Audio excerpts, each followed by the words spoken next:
fishing, and only 30 were known to be left in the wild. Thanks, Jerry.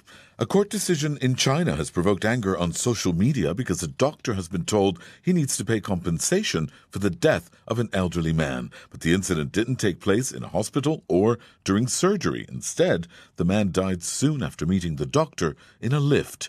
Kerry Allen from BBC Monitoring explains the story. This actually happened back in May, that there was a doctor who entered a lift with an elderly man, and the elderly man was smoking in the lift. And the doctor said, "You shouldn't be doing that, it's bad for your health." And shortly after, the elderly man died of a heart attack. So his family sued the man, and the court case has been going on until this week. And the doctor has been ordered to pay some compensation, about $2,000, to the elderly man's family. They say that it contributed towards the stress of the man dying. The family originally requested about $2 million US, but the court ruled that about $2,000 would be best because they said it was a contributing factor. And I understand this has caused a huge uproar on Chinese social media? Yes, over the last few days, there's been thousands of comments on Weibo and a lot of angry reaction from people saying, how is the doctor to blame for this? People shouldn't be smoking in lifts. There's actually, over the last year, there's been a large call through state media to instigate a national smoking in indoors ban.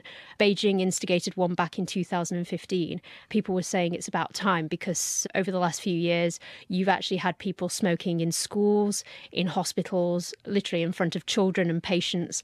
And Chinese people have been quite angry about this. This idea that a good Samaritan like this doctor could be sued, is that something that happens quite often in China?